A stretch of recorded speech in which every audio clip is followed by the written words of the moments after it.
Amis de l'histoire, bienvenue dans Passé Présent, votre émission qui parle d'histoire bien sûr. Aujourd'hui, Philippe Conrad n'est pas avec nous, mais il est remplacé par Pierre Demeuse. Bonjour. Bonsoir. Pierre, plaisir de vous retrouver à TV Liberté aujourd'hui. Bonsoir Catherine. Et je crois que nous allons avoir un programme très intéressant. Dans un premier temps, vous qui êtes moderniste comme historien, vous allez nous parler du traité d'Utrecht et de Rastatt, un moment oublié, mais on va apprendre beaucoup de choses.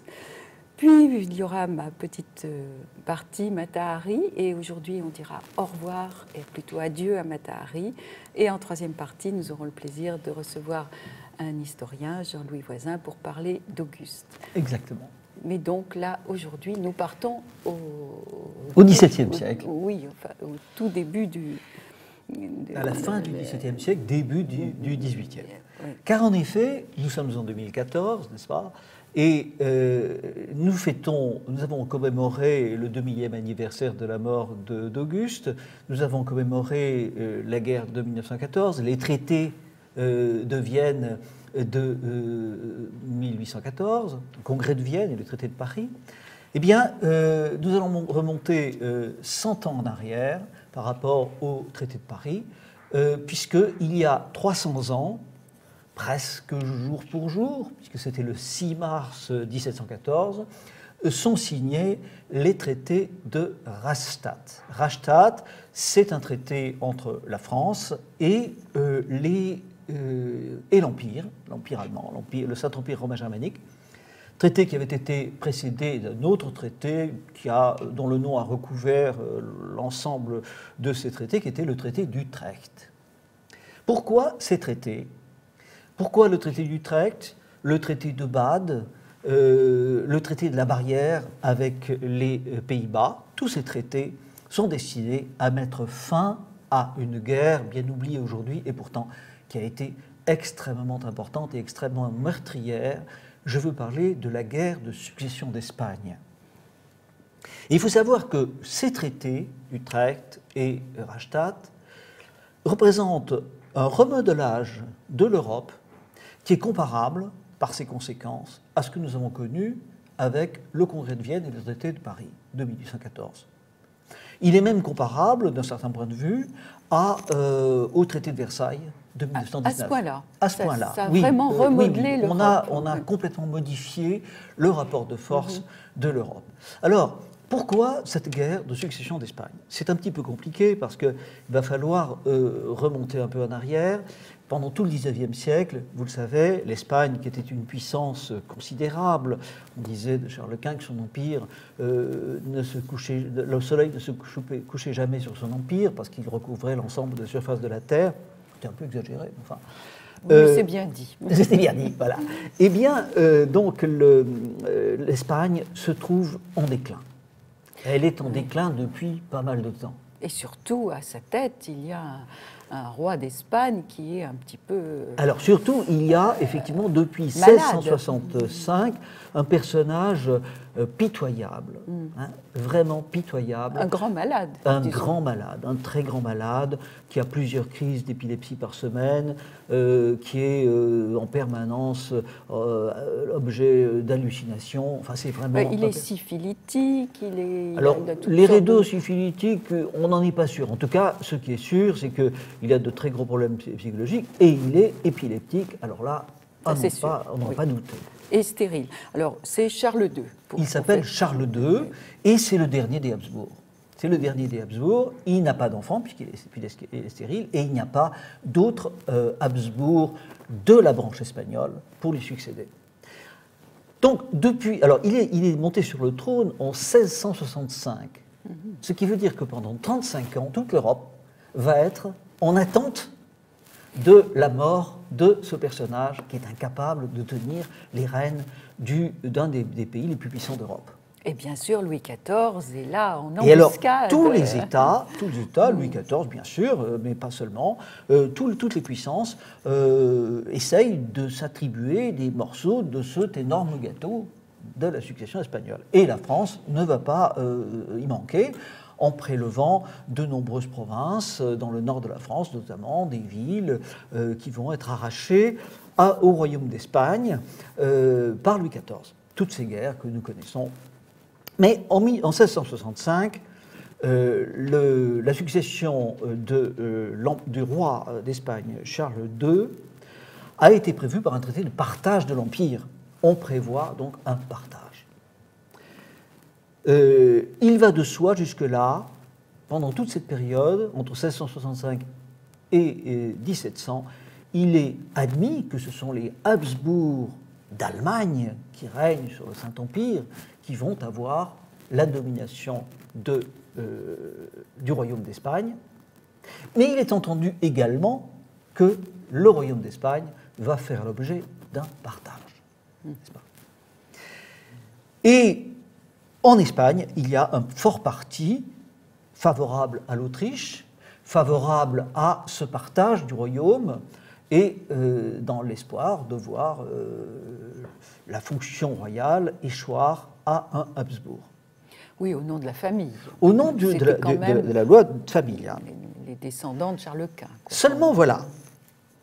Il y a également en Espagne un fort parti nationaliste, j'emploie un terme qui n'est plus tellement celui qui est un peu un anachronisme, mais enfin un parti qui est très favorable à la conservation de la tradition espagnole, on l'appelle le parti castillan. C'est-à-dire un parti qui ne veut garder l'héritage des rois catholiques, c'est-à-dire l'unité de l'Espagne, avec, dans l'idée, essentiellement sa puissance, et tout particulièrement sa puissance ultramarine, puisque l'Espagne possède un immense empire ultramarin. Donc les Espagnols préféreraient récupérer, j'emploie ce mot un petit peu vulgaire, mais c'est bien ça, un jeune roi qui jouerait le jeu en étant espagnol. Les Espagnols veulent n'importe qui, à la condition, enfin le parti castillan veut n'importe qui, à la condition que le royaume d'Espagne ne soit pas touché. Voilà. Et on va avoir la solution à Versailles. Ils arrivent par le biais de nombreuses combinazioni dont je ne donnerai pas le détail, ils arrivent à faire signer au roi Charles II un testament in extremis, quelques jours avant sa mort, par lequel il lègue la couronne au petit-fils de Louis XIV, qui est Philippe, duc d'Anjou. Oui, oui. Voilà. Le numéro 2, c'était pas l'aîné. C'était pas l'aîné, c'était le cadet. C'était le cadet des petits-fils de Louis XIV. Il a quoi, 17 ans, quelque chose comme ça? Il a 17 ans, effectivement. Oui. Et donc, la nouvelle arrive à la cour de Louis XIV, début novembre 1700. Oui. Et Louis XIV reçoit cette nouvelle que le roi d'Espagne va être, s'il le veut, son petit-fils. Il faut répondre. Et là, Louis XIV se trouve dans un terrible dilemme. Pourquoi dilemme? Soit il accepte la couronne, mais alors, il va devoir réduire la puissance du roi d'Espagne de manière considérable. Parce qu'il doit avoir le consentement de toute l'Europe pour cela.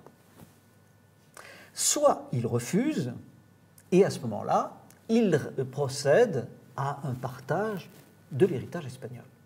Donc, on a deux projets complètement opposés. On pense qu'il a demandé l'avis de Madame de Maintenon. Alors on sait qu'il a demandé l'avis du Conseil d'en haut, qui a été très partagé, n'est-ce pas?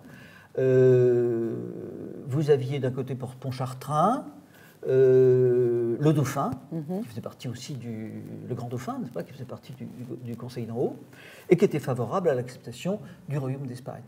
Et de l'autre côté, vous aviez Torcy, vous aviez d'autres ministres qui disent ce serait une grave erreur, car avec cela, on va à la guerre européenne. C'est ce qui va se passer. C'est ce qui va se passer. C'est ce qui va se passer. Et Madame de Maintenon donne le conseil à Louis XIV d'accepter. Et Louis XIV, très rapidement, se décide en une semaine, ce qui est quand même extraordinaire. En une semaine suffit pour faire savoir aux Espagnols que Philippe V est roi d'Espagne. Et Louis XIV présente Philippe V à la cour. Messieurs, voici le roi d'Espagne. Et oui. Alors que ce petit jeune homme n'était pas grand-chose. Enfin, il était dans la ligne de succession, mais il était loin d'être l'héritier de Louis XIV. Mais Tout à alors, fait. dès le mois de février suivant, là donc on est en novembre 1700, dès le mois de février suivant, la France envahit les Pays-Bas espagnols. Et Attendez, je vais trop vite. vous allez peut-être. un peu trop vite. D'accord. Mais si vous voulez, dans un premier temps, il faut bien comprendre que cette décision, elle faisait partie des éléments possibles. Oui. Les puissances, l'Angleterre, l'Allemagne, enfin le Saint-Empire, et les princes allemands qui le suivent, et puis aussi les Pays-Bas, les Provinces-Unies, sont attentistes. Et dans un premier temps, ils acceptent cette nomination. Ils acceptent le testament de Charles II. Ils acceptent, mais en disant tout de suite, bon, nous allons voir ce que ça donne. Hein. Il est bien évident que vous allez avoir le royaume d'Espagne, mais à certaines conditions, et puis nous, on va quand même participer à la curée. La curée. Bien sûr, oui. Et c'est là que Louis XIV prend une décision qui est lourde de conséquences. Bon, il la prend parce qu'il a une vision de la France, de la destinée française, de sa gloire, qui lui interdit de raisonner comme cela. Et qu'est-ce qu'il fait? Il va dire oui, nous acceptons le royaume, mais nous ne céderons pas la puissance de ce royaume. Nous ne ferons pas de concessions sur la qualité de ce royaume. Nous accepterons, nous ne ferons pas, nous ne décevrons pas le parti castillan. Et donc, dès le départ, nous allons protéger cet empire. Jusque-là, l'Espagne était l'ennemi de la France. La France était sans arrêt en train de grignoter la puissance espagnole. Même si Louis XIV lui-même avait épousé une Espagnole. Oui, mais ça n'avait rien à voir. C'était la raison d'ailleurs pour laquelle Charles II avait fait un testament en fonction de... Parce que vous savez que la règle de succession espagnole n'est pas la même que la règle dynastique française, puisqu'il n'y a pas de loi salique, et qu'on prend les hommes, et puis, à défaut, les femmes et leurs enfants. Oui. Bien. Et donc, que fait Louis XIV? Immédiatement, il commence à occuper les Pays-Bas espagnols, avec l'autorisation du roi. Bien sûr, ce n'est pas une invasion. Bien sûr, oui. Enfin, il le fait pour, finalement, empêcher les réactions de la part des Hollandais, des Allemands, qui auraient voulu en profiter. C'est considéré comme quelque chose d'extrêmement grave par les ennemis de la France, notamment l'Angleterre et les Provinces-Unies. C'est considéré également de manière inacceptable par le Saint-Empire qui comptait bien avoir pour sa famille ce royaume d'Espagne. Un petit il morceau. voulait avoir carrément. Il voulait régner sur l'Espagne. Donc 3 ennemis déclarés au départ. Et Louis XIV est parfaitement conscient de cette inimitié, de cette adversité qu'il a créée. Et qu'est-ce qu'il fait? Eh bien, il déclare tout simplement que le roi d'Angleterre, ce n'est pas Guillaume d'Orange en tant que roi consort de la reine Anne. Non, le roi d'Angleterre, c'est Jacques III, le fils de Jacques II qui vient de mourir à Versailles. Ça c'est susceptible de mettre encore un peu plus de confusion. C'est vraiment une attitude qui, évidemment, ne fait pas du tout plaisir. Et là, la guerre devient inimitable. Oui, oui. Et à partir de là, il y a une grande alliance qui va se composer. Les opérations militaires vont commencer tout de suite, en Italie d'abord. L'Empire envoie un général, grand général, qui s'appelle le prince Eugène de Savoie-Carignan, Prince Eugen der Edelritter, qui va faire merveille, et les Français vont connaître certaines défaites. Et de notre côté, on a qui? Alors, on a le maréchal de Villars, on a le maréchal de Villeroy. Voilà. Ce ne sont pas des foudres de guerre. La guerre va être très longue, elle va durer 12 ans. Oui. Et elle va être une alternance de victoires et de défaites. Pourquoi une alternance? Eh bien parce que les forces sont à peu près égales. La France est seule. Elle a avec lui la Bavière, ce n'est pas grand-chose. L'évêché de Liège, c'est presque rien. La Savoie, peut-être? La Savoie au début. Mais très rapidement, la Savoie va changer de camp, comme d'habitude. Vous savez, c'est une tradition dans le royaume de Savoie. À l'époque, c'était le duché de Savoie. Nos amis savoyards. De ne jamais commencer une guerre dans le même temps, dans le même camp que celui dans lequel on la termine. Ah oui, il y a quelques endroits comme ça. Oui. Bon, et la guerre va connaître pas mal de changements. Et finalement, à la fin, à partir de 1708, les choses commencent à mal tourner pour la France. La France commence à souffrir. Elle souffre d'autant plus que 1709, c'est le pire hiver que la France ait connu, que l'Europe d'ailleurs ait connu depuis plusieurs millénaires.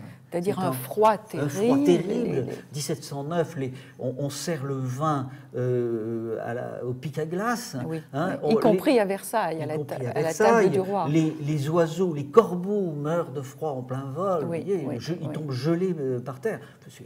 Là, le peuple souffre énormément. Le peuple souffre énormément. Et on a assez de cette guerre Il en a assez de cette guerre qui coûte trop cher. Et alors que fait Louis XIV ? Il va mordre, si je puis dire, sur son orgueil et il va demander la paix. Et il demande la paix aux alliés qui lui répondent « la paix, vous allez la payer ». J'imagine, n'est-ce pas ? Ils n'ont pas tenu ce langage mot pour mot, mais il dit ceci, la paix, ça veut dire que vous renoncez à tout, vous renoncez à de nombreuses provinces, l'Alsace par exemple. La rive droite du Rhin. Oui, bien sûr, tout ce que la France avait acquis sur la rive droite du Rhin. Vous acceptez également de démettre votre petit-fils, et s'il ne le veut pas, vous lui faites la guerre. Là, c'était terrible. Ça, c'était trop. Et que fait Louis XIV ? Eh bien, face à ça, il voit que l'opinion est très défavorable à ces concessions, malgré, parce que les Français étaient différents de ce qu'ils sont aujourd'hui. C'était un peuple fier. Il y avait une fierté nationale. Nous étions un grand peuple. Oui. Et donc, Louis XIV va faire une déclaration, publier des placards affichés dans toutes les rues des grandes... ça, c'est remarquable, parce qu'il explique au peuple ce qui se passe. Et les gens sont derrière lui de nouveau. Exactement. Et les gens vont suivre. Et à partir de cela, eh bien, les choses changent. Et vous avez la fameuse bataille de Malplaquet, qui est une défaite. La France perd la bataille de Malplaquet, mais elle la perd dans des conditions qui lui permettent sont quand même très favorables, puisque les impériaux, les anglo-hollandais, perdent entre le quart et le tiers de leurs effectifs. Ah oui. Donc c'est vraiment une défaite, mais c'est une défaite comme on voudrait en avoir quelquefois. Bien sûr. Et là, eh bien, la paix peut commencer, et c'est le traité d'Utrecht qui va être signé. Alors, qu'est-ce que nous donne ce traité d'Utrecht ? Eh bien, il va complètement changer le rapport de force, puisque d'une part, l'Espagne cesse d'être une puissance de premier ordre, elle est campée sur son outre-mer, sur ses colonies, qui lui rapportent quand même pas mal de moyens de financement pour son budget.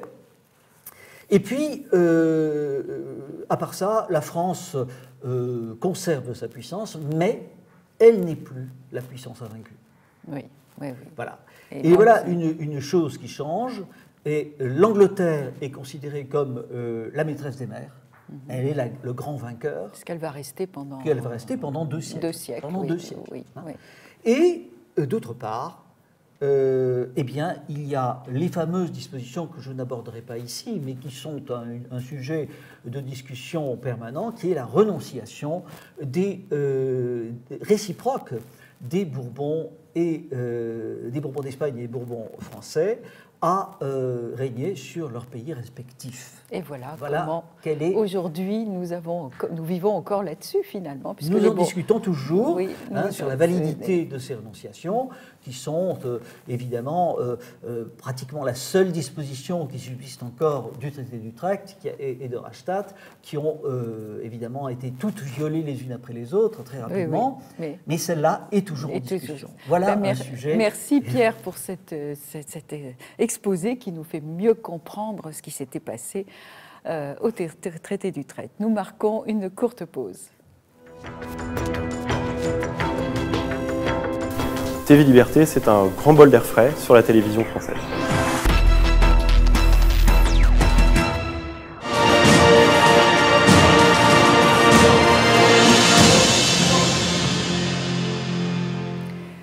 Nous sommes dans le bureau de Bouchardon le 21 mai 1917 et Mata Hari commence la réunion, la convocation en disant « D'accord, j'avoue, je suis bien l'agent H21 ». 3 semaines, elle avait essayé de gagner du temps depuis le 1er mai, depuis l'arrivée sur le bureau de Bouchardon de ces fameux télégrammes allemands déchiffrés qu'il a coincé, qu'il a désigné vraiment comme l'agent H21. Elle met 3 semaines à accepter de dire « ben oui, c'est bien moi, mais je vais tout vous expliquer, j'ai toujours aimé la France ».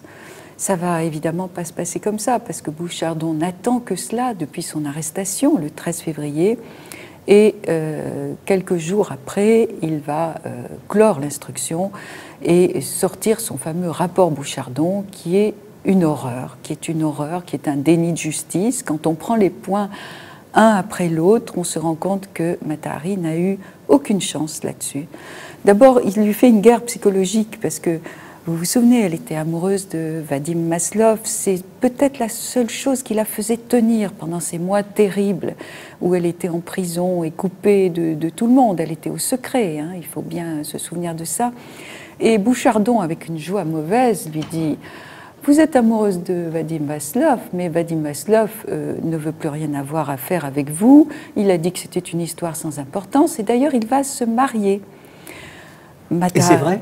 Ah oui, c'est vrai, hélas. Mata Hari encaisse, mais le lendemain, elle écrit une lettre déchirante en disant « Aujourd'hui, tout s'effondre autour de moi, tout me renie, et si je dois tomber, ça sera avec un sourire du plus profond mépris. » Elle demandera quand même une photo de Maslov à Bouchardon, qui lui refusera, bien évidemment.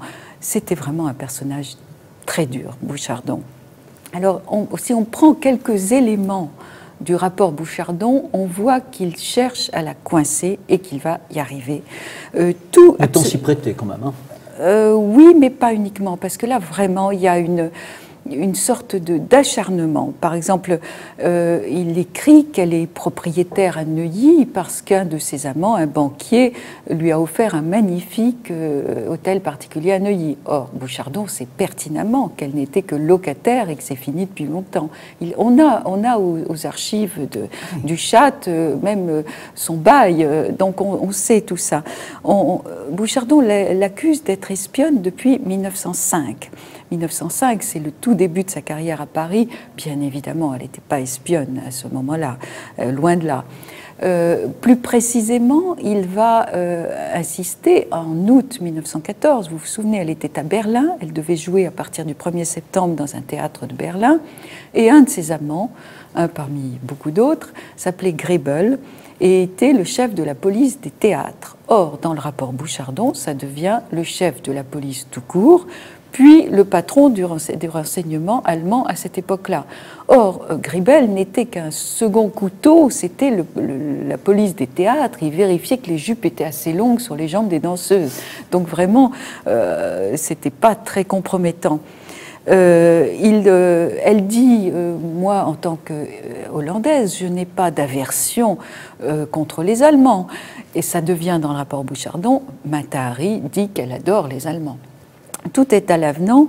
Je ne sais pas si vous vous souvenez, à un moment, elle est sur un bateau et elle a un incident avec un juif qui s'appelle Hoodmaker, qui était un Hollandais qui travaillait vaguement pour les Anglais. Ce Hoodmaker était surtout un mufle et un personnage peu intéressant. Et il avait dit à qui voulait l'entendre que Mata Hari était sa maîtresse et qu'il allait dans sa cabine quand il le souhaitait. Elle lui avait mis un direct du droit, lui avait cassé le nez. Or, ce Hoodmaker, qui est un personnage absolument sans intérêt historique, devient, dans le rapport de Bouchardon, Raidmaker, c'est-à-dire un opposant féroce aux Allemands et presque un martyr de l'Allemagne. Donc, il faut bien se dire que toute cette période-là, on avait tellement besoin de boucs émissaires que les conseils de guerre faisaient une basse besogne politico-judiciaire. Il n'y a pas que Mata Hari, il y a Bolo Pacha qui va être sacrifié par le même troisième conseil de guerre. Il y a l'affaire du journal Le Bonnet Rouge, il y a le député Turmel. Enfin, tout ça nous entraînerait trop loin. Mais ce qu'on peut dire, c'est que à cette fin de printemps 1917, Mata Hari est tombée devant des hommes absolument sans pitié, et que d'abord son charme n'aura absolument aucun effet, même le contraire. Hein. Je vous avais expliqué que Bouchardon détestait les jolies femmes parce que lui-même était malheureux en ménage, que le procureur Mornay était un vieux garçon froid comme un serpent, végétarien, ennuyeux à mourir et qui détestait lui aussi les femmes. Il passait toutes ses vacances avec Bouchardon. D'ailleurs, de nos jours, on les aurait peut-être mariés, qui sait. Enfin bon, j'ai pourtant pas envie de rire parce que c'est épouvantable ce qui va se passer. On se souvient qu'elle n'a plus d'argent parce que son dernier argent, elle l'a donné à Vadim. En janvier, Vadim, qui était quand même un petit peu un gigolo, disons-le. C'est pas un personnage très intéressant. Pas du tout intéressant. Donc elle n'a plus d'argent. Or, pour préparer la défense, et c'est Maître Clunet qui est son avocat, ça a été un de ses amants, mais il y a longtemps, ils sont restés très amis. C'est quelqu'un de très bien, Maître Clunet. C'est un homme droit, patriote. C'est déjà un vieux monsieur à l'époque.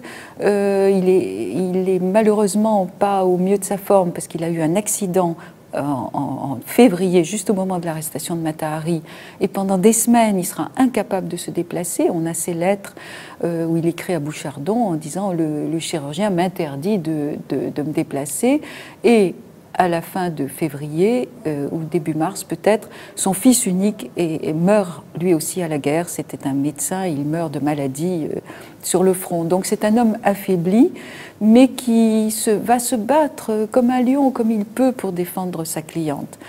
Et il a besoin pour cela de la copie de toutes les pièces. Or, les copies, à l'époque, bien évidemment, il n'y avait pas de photocopieuse. Comment on les faisait? À la main. Et qui devait payer? L'accusé. Or, l'accusé n'a plus d'argent. Alors, il va demander, dès le 17 juin, dès que la date du procès est fixée, il va demander qu'on débloque un petit peu d'argent pour faire des copies de ces pièces, et les copies ne commenceront que le 18 juillet. Or, le procès est le 24 juillet. Donc, au mieux, pour copier autant de pièces, Clunet n'a eu qu'une journée au mieux pour prendre connaissance de toutes les pièces. C'est évidemment beaucoup trop tard quand il a enfin toutes les pièces. Et encore toutes les pièces, non, parce que tous les éléments à décharge, et en particulier toutes les lettres que Mata Hari avait écrites au capitaine Ladoux, ne seront jamais versées au procès. Jamais. Alors on les a, mais elles n'atteindront jamais le procès. Tous les témoins à décharge vont en général se défausser. Il y en a un qui va quand même venir, c'est Cap Ferrer, qui est un aérostier, comme on dirait aujourd'hui, qui est un type bien, qui va défendre Mata Hari. Mais par exemple, Messimy, qui était le ministre de la guerre et qui a été l'amant de Mata Hari, elle lui a écrit dès 1914 en disant « Venez à Berlin, il se passe des choses terribles, vous allez voir, on va avoir la guerre, venez voir par vous-même. » Bon, elle était un petit peu naïve. Il est évident qu'en août 1914, le ministre de la guerre français n'allait pas aller à Berlin, oui. C'est sûr. Mais Messimy, alors là, c'est incroyable. Il n'a jamais vu un lâche pareil. Bon, d'accord, il avait été blessé, admettons.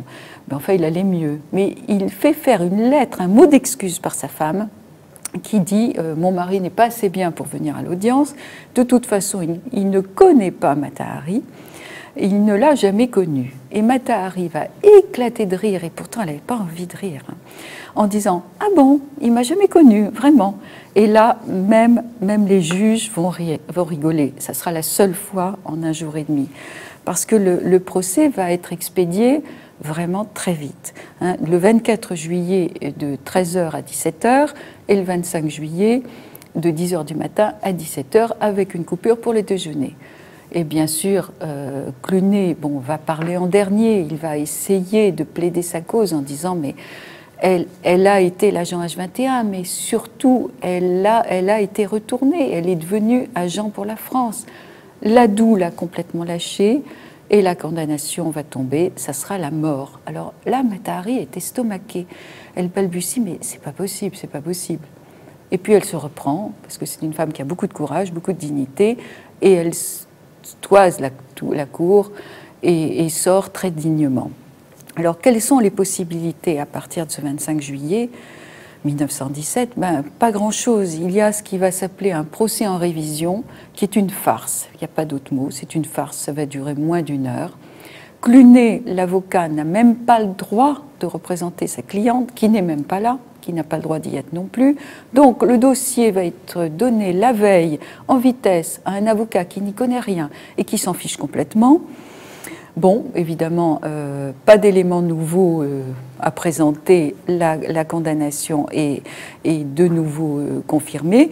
Et puis il y aura le procès en appel, puisque Clunet va essayer tout pour la sauver. Le procès en appel le 27 septembre. Et là non plus, c'est même plus évidemment ce n'est pas Clunet, ça n'est même plus l'avocat précédent, c'est encore un troisième qui connaît encore moins que les deux autres et qui va dire, alors ce sera la phrase du jour, je m'en remets à la sagesse de la Cour. Alors des avocats comme ça, merci, on n'en a pas besoin. Donc la condamnation à mort est confirmée. Qu'est-ce qui reste? La grâce présidentielle. Alors ça sera éventuellement pendant le week-end du 13 et 14 octobre. L'ambassade de Hollande fait ce qu'elle peut pour aider Mata Hari, c'est bien les seuls, mais ils ne seront même pas tenus au courant par la France.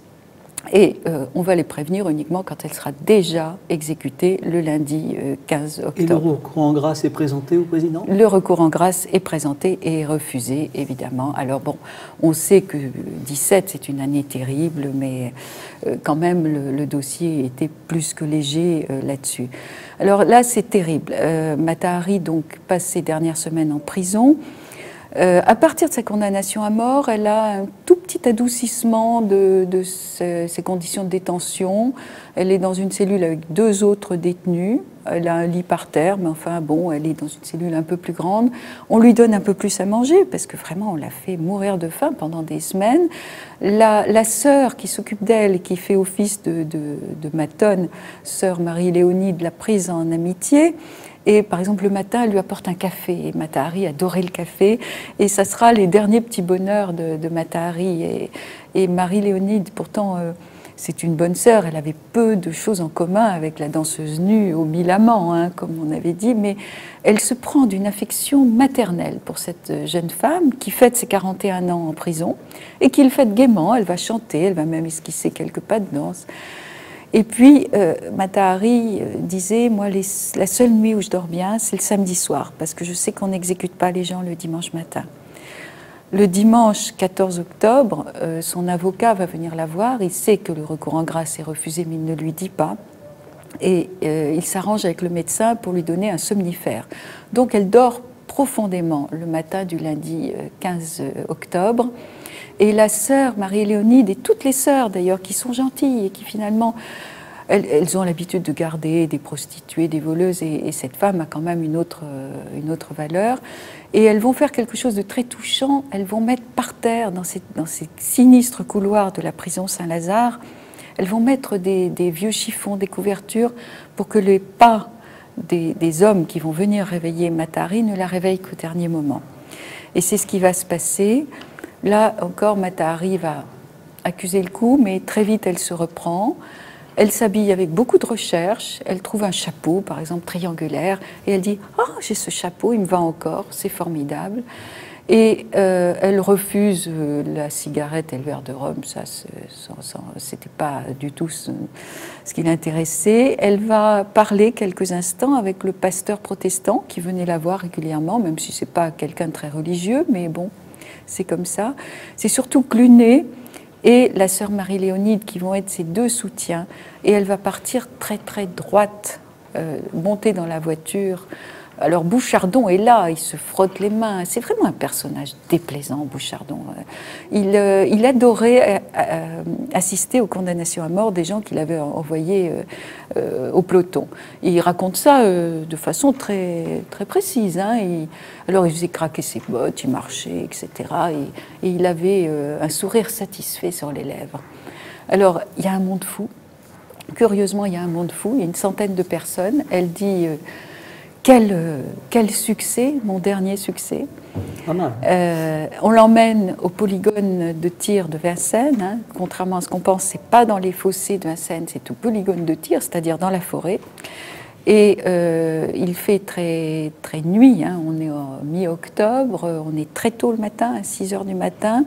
Alors il y a une photo de son exécution, tout laisse à penser que c'est une reconstitution, parce que tout simplement on n'aurait pas eu assez de lumière déjà. En plus, elle dit à Sœur Léonide et à Clunet de se mettre sur sa droite, qu'elle regarderait à droite, qu'elle ne regarderait qu'eux. Or, sur la photo, ils sont à gauche, donc bon, petite question là, on ne sait pas. En même temps, des historiens hollandais m'ont assuré que dire mettez-vous à droite, ça veut dire mettez-vous près de moi psychologiquement, donc c'est peut-être aussi une explication. Elle va passer quasiment les troupes en revue. Alors, on sait que le peloton d'exécution va finalement être composé d'officiers, parce que le haut commandement avait peur de mouvements inconsidérés si c'était des hommes de troupe. Donc ils sont habillés en hommes de troupe, mais ce sont des officiers. Elle va les toiser et elle va dire « vous allez voir une belle mort ». Et c'est effectivement ce qui va se passer. Elle refuse le bandeau, on lui attache les mains devant, ce qui ne l'empêchera pas d'envoyer un baiser avec ses mains attachées. Elle envoie un baiser à la fois à Clunet, à la sœur Léonide et à l'officier qui commande le tir. Bon, et puis elle s'effondre, on lui donne le coup de grâce. Comme dans le film H21 avec Jeanne Moreau, on dit la formule rituelle, est-ce que quelqu'un réclame le corps? Personne ne réclame le corps. Et donc, elle va se retrouver à la morgue et son corps va servir pour les expériences médicales, pour les carabins, etc. On a le rapport d'autopsie qui est poignant, là aussi, vous savez, elle n'avait pas de joli sein, et là aussi, eh bien, le médecin note qu'elle a une poitrine fanée, sein pauvre et fané. Elle qui avait réussi à cacher sa poitrine pendant toute sa vie, sur la table de dissection, elle n'a pas réussi. Alors c'est une histoire dramatique, parce que vraiment, elle ne méritait pas ça. Clémenceau dira d'ailleurs, il n'y avait pas de quoi fouetter un chat. Ce qui est quand même, ce qu'elle aurait adoré, eh bien c'est ce qui se passe maintenant, parce qu'il n'y a pas de mois où il n'y a pas un livre sur Mata Hari. Il y a un musée dans sa ville natale où elle est quasiment une héroïne, il y a sa statue. Et en 1917, je me suis laissé dire qu'on allait demander une fois de plus la révision de son procès. Donc Mata Hari est devenue une star pour l'éternité, et c'est bien comme ça. Voilà. À la prochaine fois pour d'autres aventures, peut-être d'une autre héroïne. Je soutiens Télé-Liberté parce qu'en France, nous avons besoin d'une télévision alternative, polyphonique, qui suscite un vrai débat. Et je crois que les récents événements de la Manif pour tous nous l'ont montré de façon prégnante.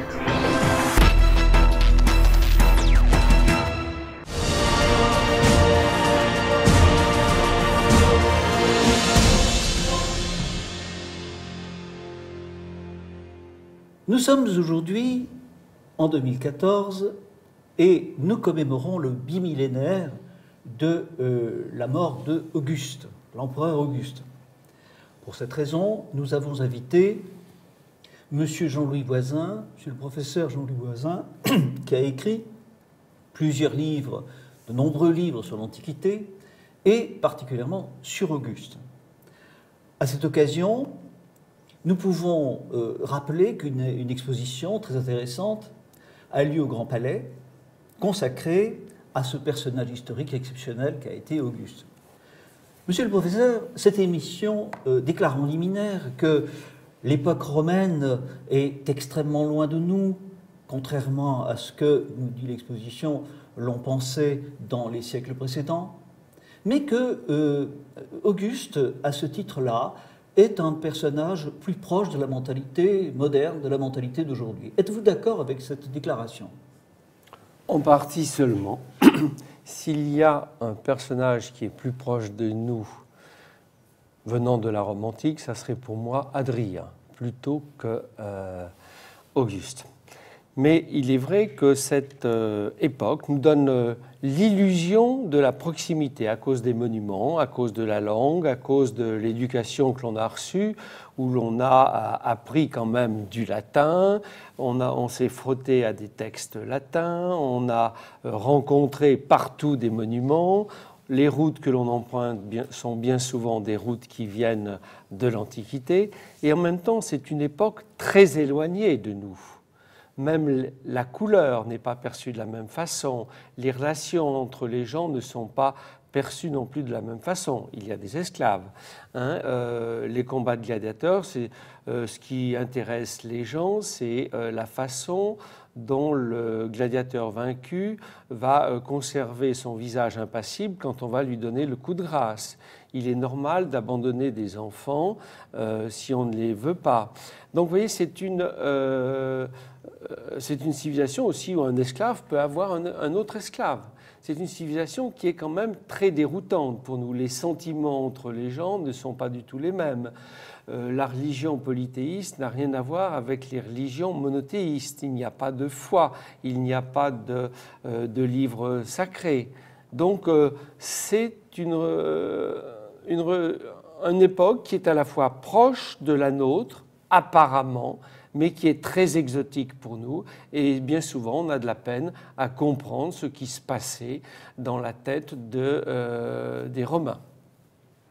Et alors, ce personnage d'Auguste, c'est un personnage quand même un peu qui a reçu un profil héroïsé, n'est-ce pas? Même dans l'histoire que nous apprend aujourd'hui. Il est présenté comme l'homme par essence au-dessus des passions. Un homme qui... Alors là, Pierre, si je peux me permettre, au-dessus des passions, il aimait Livy, mais quand même, Je n'ai pas dit que ça correspondait à la réalité, je dis simplement que c'est un peu l'image que l'on donne. Je me réfère à l'impassibilité et la clémence aussi, la fameuse clémence d'Auguste, n'est-ce pas? Ce caractère, c'est l'homme impartial par excellence. C'est pour ça que je dis un homme au-dessus des passions. Et pourtant, c'est quand même un personnage qui a dirigé un parti de guerre civile. Là, vous faites d'abord allusion à Corneille, avec l'image qu'il a donnée d'Auguste. Et puis, Auguste a créé sa propre mythologie, a créé sa propre image. Et justement, l'exposition met très bien en valeur une sorte de propagande, parce qu'on peut parler de propagande quand on est dans une période de guerre civile pour convaincre les ennemis. Et puis lorsqu'il est arrivé au pouvoir, il n'a plus besoin de convaincre, puisqu'il affirme sa puissance. Et l'exposition met bien en valeur ces deux thèmes, c'est-à-dire la guerre civile, parce que c'est quelqu'un qui a quand même vécu, qui a quand même emporté 5 guerres civiles, qui arrive au pouvoir par la guerre civile, et qui ensuite, petit à petit, va finalement garder une certaine sagesse. Alors, cette sagesse, ce manque de passion, ça serait quand même à critiquer. Ce n'est pas un doux agneau ou une marionnette comme le pensait Cicéron qui voulait l'utiliser. C'est quelqu'un... lorsqu'il apprend la mort de son grand-oncle, César, qui a 19 ans, et qui ne pense qu'à le venger. Vous avez parlé de Clémentia. Venger quelqu'un qui est devenu son père adoptif, ça fait partie de la pietas. C'est la piété, c'est remplir ses devoirs vis-à-vis des siens, vis-à-vis de sa patrie et vis-à-vis des dieux. Il y a aussi, vous avez parlé de la clémentia, mais celui qui est le plus auteur de la clémentia, c'est-à-dire le pardon, non pas à ses amis, on ne pardonne pas à ses amis, mais à ses ennemis, c'est d'abord César, plus qu'Auguste. Auguste va être intraitable pendant toutes les guerres civiles, il va s'occuper quand même d'une proscription, on sait qu'à plusieurs reprises il a été cruel, faisant peut-être, à la suite de la guerre de Pérouse, sacrifier 300 notables de la ville de Pérouse. On peut parler d'épuration, là. On peut parler d'épuration, tout à fait. Et son grand forum est placé sous le temple de Mars vengeur, Mars Ultor, c'est-à-dire le Mars qui venge les assassins de César. Alors, vous avez parlé de la clémentia. Le Sénat lui a offert un bouclier dont on a une reproduction, un bouclier en marbre qui a été trouvé à Arles et qui se trouve dans l'exposition. Et ce bouclier, il y a ce qu'on appelle les 4 vertus augustiennes. La première, c'est la virtus, alors qu'on ne peut pas traduire par vertu. Non, virtus, c'est le courage viril. c'est ça, c'est ce qui vient de vir, de l'homme, c'est l'homme combattant. Ensuite, vous avez la clementia, vous avez la pietas et la justitia, c'est-à-dire non pas la justice, mais ce qui est conforme au ius, au droit. Et Auguste va tout le temps essayer, même si ce n'est qu'apparent, d'être conforme au droit, qu'il manipule un peu parfois, pour se donner une légitimité. Il est constamment à la recherche d'une légitimité, donc il va accumuler des pouvoirs contradictoires en dehors de toute loi, mais il aura l'apparence. Et puis à partir de 27 et surtout à partir de 23, il est installé dans des pouvoirs et personne ne conteste, sauf, mais c'est tout à fait marginal, personne ne conteste son pouvoir. Restons dans cette guerre civile, cette période de guerre civile. Il y a quand même un personnage qui est presque aussi célèbre qu'Auguste, c'est Cicéron. Quelle a été véritablement l'attitude d'Auguste vis-à-vis de Cicéron? Ne l'a-t-il pas, en quelque sorte, abandonné au poignard de ses ennemis? Au poignard de Marc-Antoine. Exactement. Et de son épouse. Marc-Antoine détestait Cicéron. Bien sûr. Et tous les deux, d'ailleurs, se détestaient. Les fameuses Philippiques sont une charge terrible et injuste contre Marc-Antoine. Alors, Marc-Antoine, c'est un héritier de César. Il était lié, d'ailleurs, par sa famille, à la famille de César. Mais c'est un personnage de roman. Ou de théâtre avec Shakespeare, et pensez et du cinéma aussi. Et du cinéma avec Marlon Brando et dans le Mankiewicz et puis Richard Burton. Dans le film sur Cléopâtre. Mais c'est un personnage, c'est un remarquable militaire, c'est un très bon tribun. Mais c'est un homme sensuel, qui aime ses amis, qui est tourné vers l'extérieur. Alors que Octave, le futur Auguste, lui, a un petit cercle d'amis qui resteront très fidèles. Il les écoute, contrairement à César qui prend ses décisions seul, il les écoute et il prend ensuite ses décisions. Mais on peut dire qu'il a une volonté extraordinaire pour atterrir, pour joindre le but qu'il s'est fixé. Alors que Marc-Antoine a tendance à se dissiper, dirions-nous à l'heure actuelle. À suivre ses passions. Voilà. Exactement. Il suit ses passions. Auguste en a des passions. Il a la passion du pouvoir. Bien sûr. Ça, c'est la plus forte. Et la première importante. passion, c'est d'abord venger. Venger. Et c'est petit à petit que le chef d'un parti, le chef des Césariens, qu'il veut être, contre Marc-Antoine, qui se présente comme l'héritier de César. D'abord, donc le chef de parti va progressivement, sur 10, 20, 30 ans, devenir un chef d'État. Et c'est ce qu'il y a de plus intéressant, je trouve, dans la psychologie du personnage, c'est cette mutation d'un chef presque de gang, qui se transforme en chef d'État, qui va marquer pour 5 siècles quand même toute l'histoire de l'Occident au sens large, puisque cet Occident va jusqu'à la Syrie. C'est vrai. Et il a quand même régné presque 41 ans.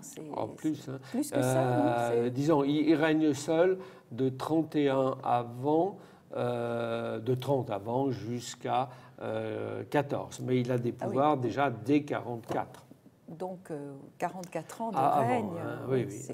Donc c'est le règne le plus long de l'histoire romaine. Et ce qui lui permet d'ailleurs de mettre en route des réformes et de les mener jusqu'au bout. Parce que s'il avait eu un règne plus court, ça aurait été difficile. Alors, est-ce que Marc-Antoine et Octave sont interchangeables? Un très bon livre de Pierre Côme, qui est professeur à Rouen, vient de sortir sur la bataille d'Actium, celle où les deux hommes se sont affrontés, d'un côté Cléopâtre et Marc-Antoine, et de l'autre Octave, et puis Agrippa. Ce n'était pas gagné d'avance. Non, ce n'était pas gagné. Le livre est très bon. La conclusion m'a laissé un petit peu sceptique. Pierre Combe analyse, et c'est vrai que le Sénat romain avait suivi Marc-Antoine. Et il s'interroge, est-ce que si Marc-Antoine l'avait emporté, le destin de l'Empire romain était le même? Il pense que oui. Moi, je ne suis pas certain. Le personnel politique reste bien souvent le même, aurait été le même. Mais celui qui décide, c'est quand même Octave ou Auguste. Et puis, c'est Marc-Antoine. Et on voit que les buts qu'ils se proposent ne sont pas exactement les mêmes. Et surtout, leur charisme, comme l'on dit actuel, la façon de régner n'est pas du tout la même entre ces deux personnages. Est-ce que Marc-Antoine n'était pas plus proche ou n'aurait pas pu à terme devenir plus un potentat oriental? Ce n'est pas sûr. Attiré par non, l'Égypte, là, bien sûr. Non, il serait en resté... partie, mais par exemple, toutes les réformes que Marc-Antoine a faites en Orient, Octave les conserve. Parce qu'elles sont judicieuses. On ne peut pas gouverner la partie orientale du bassin méditerranéen comme la partie occidentale, où la civilisation de la cité existait, où des royaumes existaient. Donc là, Octave conserve bien souvent ce que Marc-Antoine a mis sur place. Mais pour l'ensemble de l'Empire, je pense qu'il y aurait eu quand même des différences relativement importantes. Alors, un mot quand même sur la famille d'Octave. Comment était-il relié à César et quels sont ses proches? Il va avoir un problème avec ses enfants, puisque c'est un homme qui finalement n'a qu'une fille naturelle. Enfin, naturellement. Et quelle fille? Il n'est pas de naissance patricienne. Non. Mais il vient d'un petit village, son père vient d'une ville, Vélitre, qui est pas très loin de Rome, et son père était le premier à faire une carrière à Rome. Il s'est arrêté sans être consul, il s'est arrêté au niveau de prêteur et propriétaire. C'est une famille riche, qui est quand même bien installé à Rome, puisque Octave naît sur le Palatin. Et on sait qu'à la fin à cette période de la République, le Palatin qui domine le Forum est habité par les aristocrates ou par les gens qui ont de l'argent, parce que le terrain est très cher.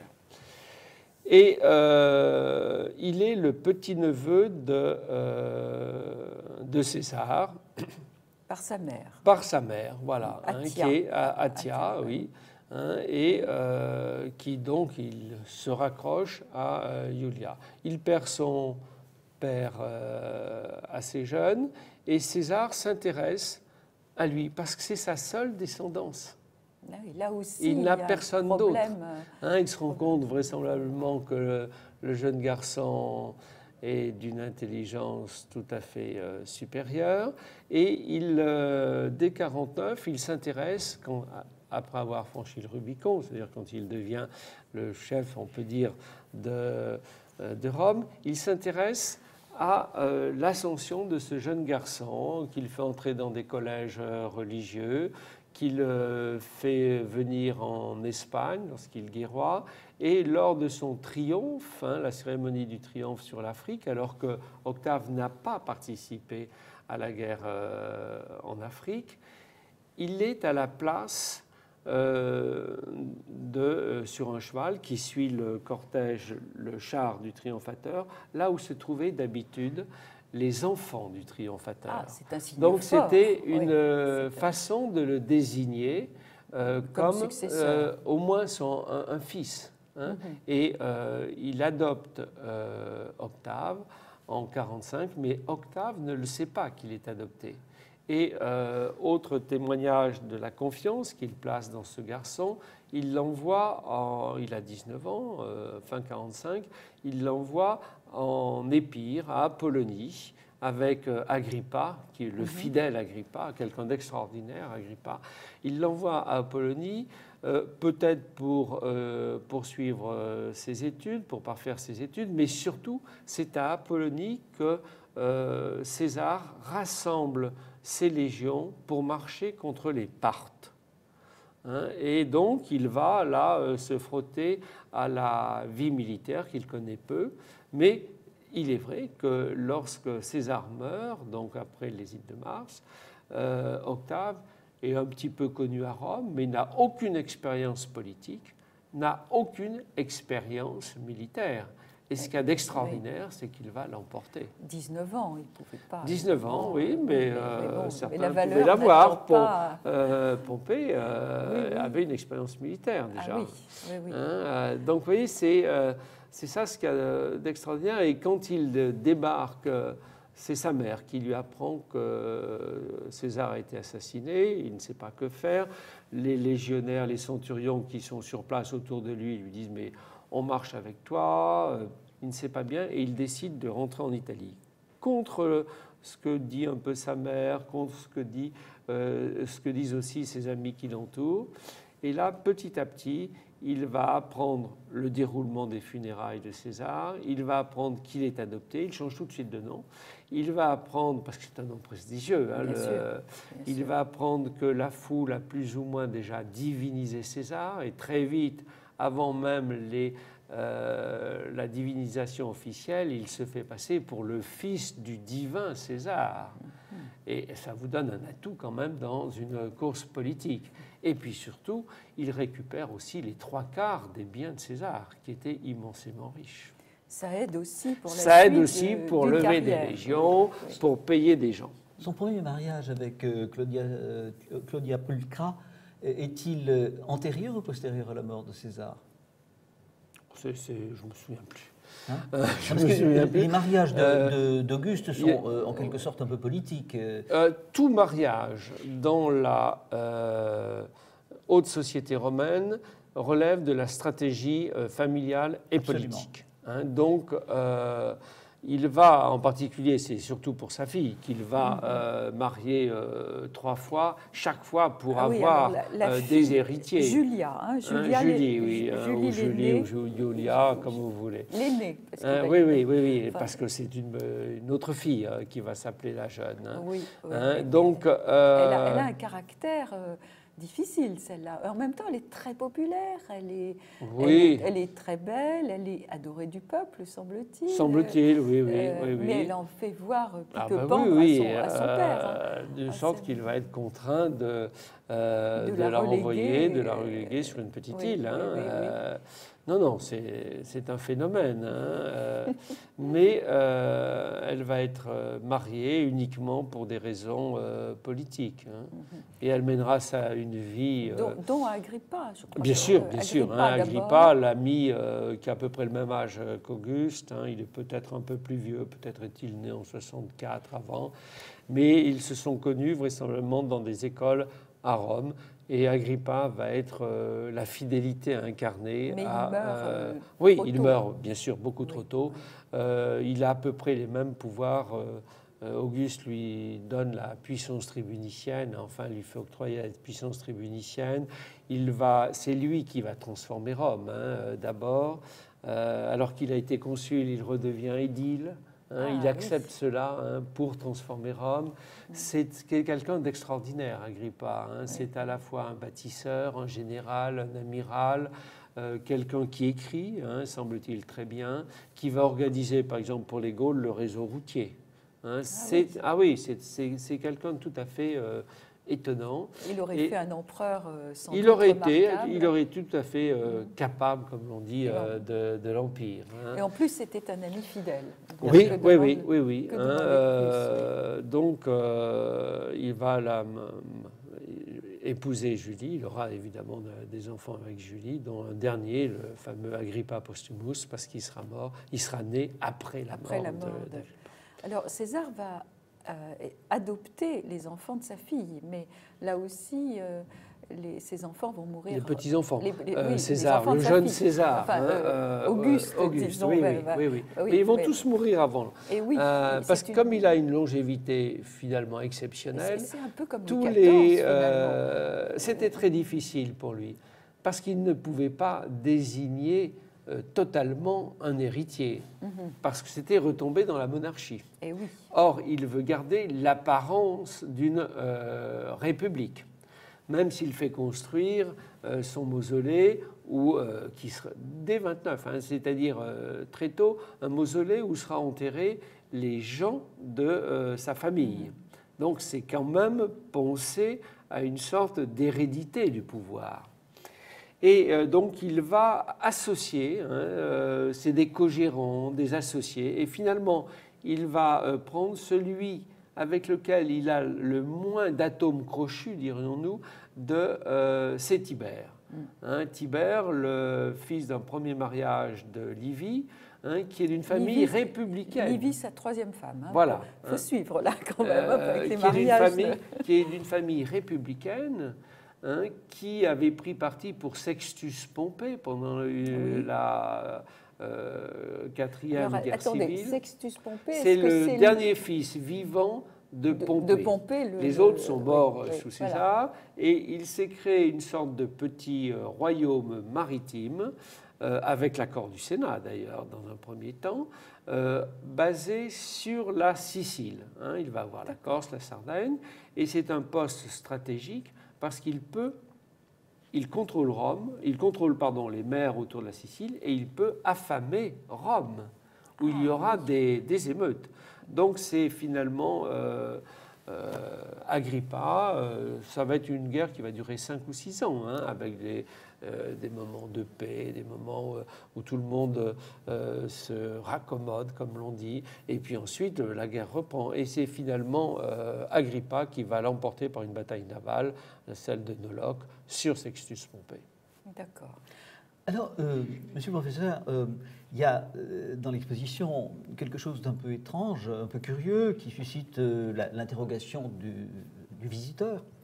C'est qu'on nous montre un Auguste extrêmement soucieux des vertus républicaines, qui ne se fait pas construire un palais, mais une maison relativement humble pour celui qui a la première place dans ce qui est déjà un grand empire.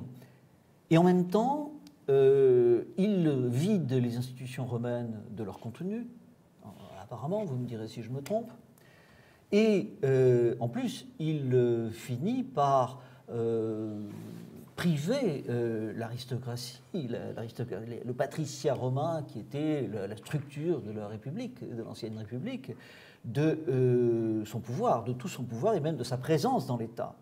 Alors, comment peut-on concilier ces attitudes qui apparaissent quand même un peu contradictoires entre une idéologie très républicaniste, marquée par la modestie, le respect des valeurs traditionnelles romaines, et en même temps, eh bien, cette institution d'un principat?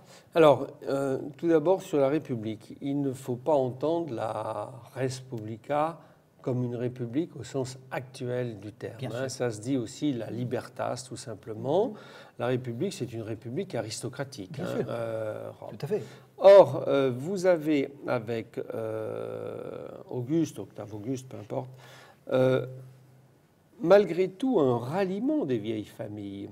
Quand il épouse Livie, c'est une vieille famille, celle des Clodii, une vieille famille républicaine qu'il rallie à lui. Et petit à petit, alors qu'une grande partie justement du personnel des grandes familles avait été éliminée pendant la proscription, à la bataille de Philippe contre Cassius et Brutus, où s'était rallié à Marc-Antoine. Hein, une partie du Sénat avait suivi Marc-Antoine. Petit à petit, les gens vont se rapprocher d'Auguste. Mais il ramène la paix. Il ramène aussi une prospérité. Il propose un rêve, hein, l'âge d'or, hein, qu'il veut concrétiser par les monuments, par la floraison littéraire. Et il a autour de lui, disons, les notables de l'Italie. Et Syme, des grands... Sir Ronald Syme, peut-être le plus grand historien de la Rome du XXe siècle, avait écrit un livre sur la Révolution romaine, justement sur cette période, où il montre que le personnel politique n'est plus constitué des vieilles familles romaines qui disparaissent, mais des familles italiennes, dont Agrippa serait en quelque sorte voilà, tout à fait. Hein. Donc il y a cela. C'est vrai qu'il vide la substance des institutions républicaines, mais il en garde la façade.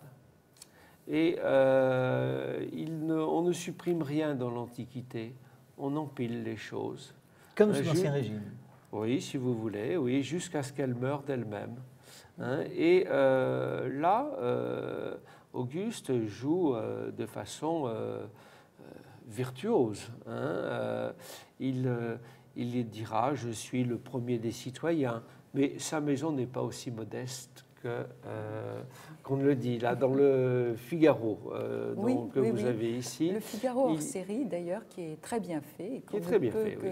Il y a justement la mise au point sur les dernières découvertes de la maison d'Auguste sur le Palatin.